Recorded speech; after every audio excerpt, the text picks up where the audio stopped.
Welcome to sink view સંવાદ 2015ની અંદર make આલુ tikki બર્ગરની price માત્ર 20 રૂપિયા હતી, જ્યારે આજે એટલે કે 2025માં એ જ મેક આલુ ટિક્કી બર્ગરની પ્રાઇસ 60 રૂપિયા છે. મિત્રો, વિચારો કે મેક આલુ ટિક્કી બર્ગરની પ્રાઇસ છેલ્લા 10 વર્ષની અંદર 3 ગણી થઈ ગઈ. તમે કહેશો આને તો મોંઘવારી કહેવાય. સાચી વાત છે મિત્રો. છેલ્લા 10 વર્ષમાં આપણા દેશમાં મોંઘવારીનો દર 5%થી વધ્યો છે મિત્રો. પરંતુ શું તમારી બચતની રકમ કે તમે કરેલ ઇન્વેસ્ટમેન્ટની વેલ્યુ આ જ રેટથી કે આનાથી વધારે રેટ ઓફ રિટર્નથી વધી છે મિત્રો? એ જ સમજવાનો આજે આપણે પ્રયત્ન કરીશું. અને હું તમને 3 સિમ્પલ ટ્રીક કે 3 સિમ્પલ રેશો સમજાવી દઈશ કે જેના આધારે તમે ઘરે બેઠા બેઠા તમારા કરેલા રોકાણ કે તમારી બચતની રકમમાં ખરેખર કેટલો રેટ ઓફ રિટર્ન મળ્યો છે એ આરામથી કેલ્ક્યુલેટ કરી શકશો. એટલે મિત્રો, ચાલો શરૂ કરીએ. હું છું ગુલામ સોની. વેલકમ ટુ સિંક યુ સંવાદ. Let's gate started. ચાલો મિત્રો, આજે સ્ટાર્ટ કરીએ. આપણું પહેલી રીત છે રોકાણ કેલ્ક્યુલેટ કરવાની, એને કહીશું આપણે એબ્સોલ્યુટ રિટર્ન, મતલબ કે ચોખ્ખો નફો. મિત્રો, બહુ સરળ રીત છે. માની લો કે તમારા ઘરે કોઈક અંકલ કે તમારો કોઈ રિલેટિવ આવ્યા અને કીધું કે ચાલો આ સ્કીમ તમે લઈ લો, તમને 1 લાખ રૂપિયાનું રોકાણ કરવાનું છે અને તમને 1.5 લાખ રૂપિયા મળી જશે. હવે અહીંયા ગણતરી કરવી એમ કીધું, એમ અહીંયા બતાવ્યું છે આપણે. એમ એબ્સોલ્યુટ રિટર્ન મતલબ બહુ સિમ્પલ છે. એન્ડિંગ વેલ્યુ એટલે કે 1.5 લાખ માઇનસ બિગિનિંગ વેલ્યુ એટલે કે લાખ રૂપિયા જે આપણે રોકાણ કર્યું હતું, ડિવાઇડેડ બાય બિગિનિંગ વેલ્યુ એટલે કે 1.5 લાખ માઇનસ લાખ રૂપિયા ડિવાઇડેડ બાય 1 લાખ રૂપિયા, એટલે જે મળશે એ આટલો રેટ ઓફ રિટર્ન થશે. અહીંયા ટાઈમની કોઈ પણ ગણતરી આપણે ધ્યાનમાં લીધી નથી. એટલે અહીંયા તમને આ જ ફોર્મ્યુલા મેં એક્સેલમાં મૂકી છે, તમને સમજાવી દઉં. તો આપણે અહીંયા જોઈએ એમ તો 1.5 લાખ માઇનસ લાખ એટલે 50,000 ભાગ્યા 1 લાખ કર્યું તો કેટલા ટકા રેટ ઓફ રિટર્ન આવ્યો? તો એબ્સોલ્યુટ 50% રેટ ઓફ રિટર્ન આવ્યો. હવે એબ્સોલ્યુટ રિટર્ન એ સૌથી મિસયુઝ થતો રેટ ઓફ રિટર્ન છે, કારણ કે અહીંયા શું થાય છે કે ટાઈમની કોઈ ગણતરી આપણે ધ્યાનમાં લીધી નથી. એટલે કોઈ બી તમને કહેશે કે ભાઈ આટલા તમારા રૂપિયા, તમે 1 લાખ રૂપિયા નાખ્યા અને 1.5 લાખ થઈ ગયા, પણ કેટલા સમયમાં થયા એ આપણે કોઈ ગણતરી કરી નથી. એટલે જ્યારે 1 વર્ષથી વધારે રોકાણ કરવાનું હોય ત્યારે આ એબ્સોલ્યુટ રેટ ઓફ રિટર્ન આપણને કામ લાગશે નહીં. તો એની માટે શું કરીશું? તો એની માટે આપણે રેટ ઓફ રિટર્ન કેલ્ક્યુલેટ કરવા માટે CAGRની જરૂર પડશે. CAGRની અંદર આપણે ટાઈમ પણ સાથે સાથે આવી જશે. એટલે એને કહેવાય છે કમ્પાઉન્ડેડ એન્યુઅલ ગ્રોથ રેટ, મતલબ કે એવરેજ દર વર્ષે કેટલું રિટર્ન મળ્યું. હવે CAGR કેલ્ક્યુલેટ આપણે પહેલાં ઉદાહરણમાં જેમ જોયું એમ, આપણા ઘરે કોઈ અંકલ આવ્યા, આપણને કીધું કે તમે લાખ રૂપિયા રોકાણ કરો, 1.5 લાખ તમને મળી જશે, બરાબર. હવે તમે પ્રશ્ન કર્યો કે ભાઈ મારે CAGR કેલ્ક્યુલેટ કરવો છે, તો ખરેખર કેટલું મને રિટર્ન મળશે એ મારે કેટલા સમયમાં મળશે એ જાણવું છે. તો તમને અંકલે કીધું કે ભાઈ તારા 1.5 લાખ રૂપિયા 6 વર્ષની અંદર થશે. તો તમે આજ આપણે મેં તમારા માટે એક શીટ બનાવી છે, જેમ પહેલાં બતાવીએ એમ. તમને હું એક ડિસ્ક્રિપ્શનની અંદર આ શીટ શેર કરી દઈશ. તો માની લો અંકલે કીધું કે તમારા રૂપિયા 6 વર્ષની અંદર લાખના 1.5 લાખ થઈ જશે. એટલે એમ કીધું તો તમારું કુલ રોકાણ, જે શરૂઆતમાં આપણે વાત કરીએ એમ 1 લાખ રૂપિયા તમે રોકાણ કર્યું, એની સામે કુલ મળવાપાત્ર રકમ જે તમે અંકલને પૂછી તો એમને કીધું કે ભાઈ 1.5 લાખ તને મળશે. કેટલા વર્ષમાં મળશે? તો કે 6 વર્ષમાં મળશે. હવે આપણે એનો CAGR કેલ્ક્યુલેટ કર્યો તો અહીંયા તમારા માટે સિમ્પલ ફોર્મ્યુલા, જે આપણે અહીંયા કોમ્પ્લેક્સ અહીંયા PPTમાં જોયું કે big ending value divided beginning value ને બધું, આ બધા ફોર્મ્યુલા તમારે એપ્લાય કરવાની કોઈ જરૂર નથી. સીધી અહીંયા ડિસ્ક્રિપ્શનમાં જઈ અને આ સિંકવ્યુ MFની એક શીટ છે, CAGR XIR શીટ મેં ડિસ્ક્રિપ્શનમાં મૂકી દઈશ, તમે ડાઉનલોડ કરી લેજો અને સીધા રકમ નાખશો એટલે તમને 3 વસ્તુ જોશે. શરૂઆતમાં તમે કેટલું રોકાણ કરો છો, એમ કેટલી ટોટલ રકમ તમારી થઈ જશે ને કેટલા વર્ષમાં થશે. આ 3 વસ્તુ નાખશો એટલે તમે આરામથી તમારું CAGR કેલ્ક્યુલેટ કરી શકશો. મિત્રો, CAGR એ બહુ મહત્ત્વની વસ્તુ છે. તમારે જ્યારે લમસમ ઇન્વેસ્ટમેન્ટ કરવું હોય કે એક જ વખત તમે ઇન્વેસ્ટમેન્ટ કરતા હોય ને પછી વર્ષો સુધી એ રોકાણ રહેતું હોય, એટલે 1 વર્ષથી વધારે સમયગાળા સુધી રહેતું હોય, ત્યારે CAGRથી જ કેલ્ક્યુલેશન કરવું જોઈએ, કારણ કે CAGRથી તમને એવરેજ દર વર્ષે કેટલું રિટર્ન મળ્યું એ ખ્યાલ આવશે.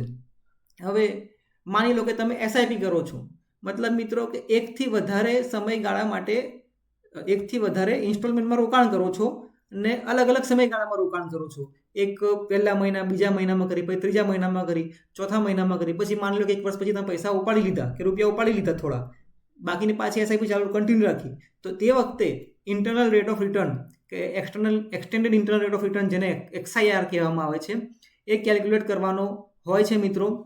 આ બધા ફોર્મ્યુલા તમને ઇંગ્લિશમાં મેં પ્રેઝન્ટેશનમાં લખ્યું છે, એમ બધું અઘરું લાગશે, એટલે એને કરતાં તમે સીધા આ SyncView MFની અમારી સીટ છે XIRની પણ એસઆઈપી કેલ્ક્યુલેટરમાં તમે જશો અહીંયા તો તમને ખ્યાલ આવી જશે. અહીંયા ખાસ જરૂરી છે કે તમારે ડેટ સાથે કેટલું રોકાણ કરો છો એ એસઆઈપી અમાઉન્ટ કે ઇન્સ્ટોલમેન્ટ અમાઉન્ટ જે છે એ નાખવી પડશે.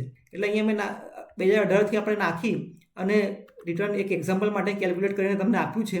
ત્યાં તમે જોશો કે દર મહિને આપણે 1 તારીખે 10,000 રૂપિયાનું રોકાણ બતાવ્યું છે 2018થી, અને વચ્ચે 10,000ની જગ્યાએ માન લો કે રૂપિયા નહોતા તો 2,000 રોકાણ થઈ ગયું. પછી વચ્ચે પાછું એક વખત આપણે કેટલા રૂપિયા ઉપાડ્યા પણ હશે, તો એ બધું કેલ્ક્યુલેટ કર્યું અને આજે એની વેલ્યુ કેટલી છે એ અહીંયા તમારે છેલ્લા કોલમમાં લખવાનું છે કે 7/12 એટલે આજની તારીખના રોજ 12/7 એટલે કે જુલાઈ 12ના રોજ જ્યારે આ વિડીયો રેકોર્ડ થાય છે ત્યારે આ રોકાણની કિંમત આટલી છે, 10,20,000 રૂપિયા છે. ટોટલ ઇન્વેસ્ટમેન્ટ જે કર્યું છે અહીંયા આવી જશે ઓટોમેટિક. તમે આમાં ડેટ અને માત્ર તમારે એસઆઈપી અમાઉન્ટ નાખશો એટલે તમારે જે રોકાણની ટોટલ તમે કેટલું કર્યું છે એ અહીંયા બતાવી દેશે, ટોટલ અમાઉન્ટ ઇન્વેસ્ટેડ.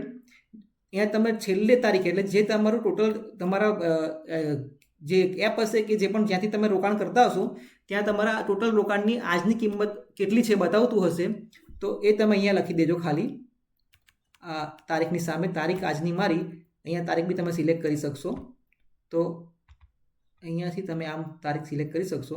તો તારીખ સિલેક્ટ કરી અને અહીંયા તમે રકમ લખી દેજો કે તમારા રોકાણની વેલ્યુ આજે કેટલી બતાવી રહી છે. એસઆઈપી અમાઉન્ટ જે તમે કરી હશે એ જે તારીખે તમે કરતા હોય એ તારીખ અહીંયા સિલેક્ટ કરવાની રહેશે અને સામે તમારે એસઆઈપી અમાઉન્ટ લખવાની રહેશે. એટલે આ કરશો તો તમારું સીધો અહીંયા XIR પણ કેલ્ક્યુલેટ કરીને આવી જશે. એટલે આપણે 3 રીત શીખી. પહેલી હતી જે એબ્સોલ્યુટ રિટર્ન, ચોખ્ખો નફો, જેને આપણે સાદી ભાષામાં કહીએ, પણ એ ચોખ્ખા નફાની ગણતરી આપણને મોસ્ટલી લોકો ઉલ્લુ બનાવવામાં કહેવાય એમ, જેમ ટૂંકમાં કહેવાનો મતલબ કે આપણને એ રીતે મિસયુઝ થતો હોય છે કે સાચો રેટ ઓફ રિટર્ન આપણને ખ્યાલ ના આવે. કારણ કે તમને જ્યારે પણ કોઈ પોલિસી વેચવામાં આવે ત્યારે તમને એટલું કહી દેવામાં કે ભાઈ આટલા રૂપિયા હશે 1 લાખ રૂપિયા તો 2 લાખ થશે, પણ કેટલા વર્ષમાં થશે કોઈ સમજાવે નહીં. જેમ આપણે વિડીયોના શરૂઆતમાં જોયું કે ભાઈ મોંઘવારીનો દર પણ 2014થી 2024માં 5% રેટ ઓફ રિટર્નથી વધ્યો છે. એટલે જો તમારું ઇન્વેસ્ટમેન્ટ છે એ 5%થી પણ ઓછા રેટ ઓફ રિટર્નથી વધી રહ્યું હોય તો 100% તમે મોંઘવારીને પણ બીટ એટલે મોંઘવારીથી પણ ઓછું રિટર્ન મેળવી રહ્યા છો.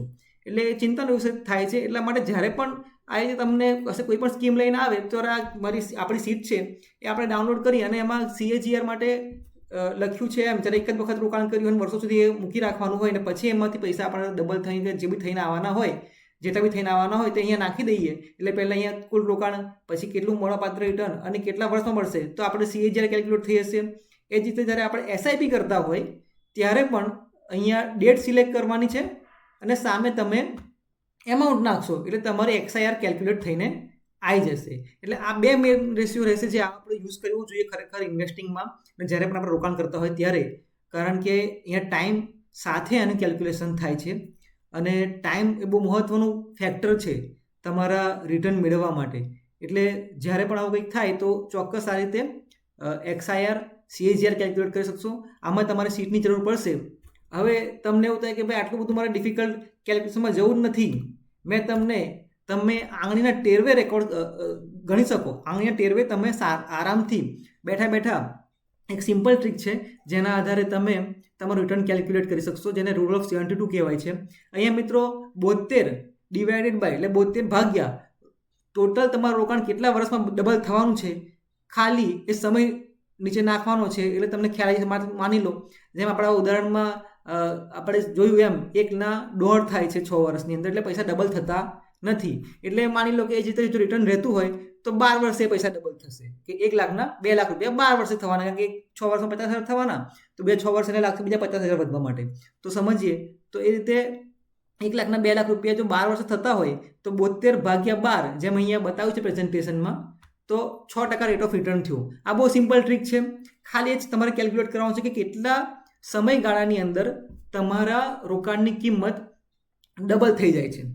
તો એ તમે સીધો 72ના ડિવાઈડમાં 72 ભાગાકાર કરી અને જે સમય થતો હોય એ નાખશો તો તમને રેટ ઓફ રિટર્ન તરત જ મળી જશે. એટલે મિત્રો જ્યારે પણ તમારો મ્યુચ્યુઅલ ફંડ પોર્ટફોલિયો બનાવો, તમારું કોઈ પણ રોકાણ કરો, કોઈ સ્કીમ લો, કોઈ સ્કીમ વેચવા આવે તો ખાસ આ સમયગાળાને ધ્યાનમાં રાખી અને આ 3 જે ઇન્વેસ્ટિંગના કેલ્ક્યુલેટર છે ખાસ વાપરજો. જે પહેલાં કીધું એમ એબ્સોલ્યુટ રિટર્ન મને લાગતું નથી બહુ યુઝમાં થતો હોય. બીજો છે ખાસ ઉપયોગી CAGR, જ્યારે એક ટાઈમમાં લમસમ ઇન્વેસ્ટમેન્ટ કરવાનું હોય કે લાંબા સમયગાળા સુધી ઇન્વેસ્ટમેન્ટ મૂકી રાખવાનું હોય ત્યારે CAGR તમને કામ લાગશે. અને ત્રીજો છે XIR, કે જ્યારે તમે એકથી વધુ ઇન્સ્ટોલમેન્ટમાં એટલે સમયાંતરે રોકાણ કરતા હોય, આજે 1 મહિને, બીજા મહિને, ત્રીજા મહિને, ત્યારે XIR તમારે SIP જેવા ટાઈપના ઇન્સ્ટ્રુમેન્ટ માટે યુઝ કરવો જોઈએ. અને જો તમને બહુ જ ઇઝી સમજવું હોય તો રૂલ ઓફ 72 થી પણ તમે ગણતરી કરી શકો કે કેટલા વર્ષની અંદર મારો જે ઇન્વેસ્ટમેન્ટ છે એ ડબલ થશે. એને 72 ભાગ્યા એ જે સમય છે ડિવાઈડ કરીશું એટલે આપણે રેટ ઓફ રિટર્ન મળી જશે. એટલે અહીંયા જતાં જતાં તમને 2 ખાસ એક ડેટા પોઈન્ટ આપતો જાઉં છું. પહેલું ડેટા પોઈન્ટ એ છે કે છેલ્લા 10 વર્ષની અંદર આપણા દેશની અંદર 5%થી મોંઘવારી વધી છે મિત્રો. એટલે જ્યારે પણ રેટ ઓફ રિટર્ન કેલ્ક્યુલેટ કરો તો યાદ રાખજો 5%થી વધુ હોવો જોઈએ.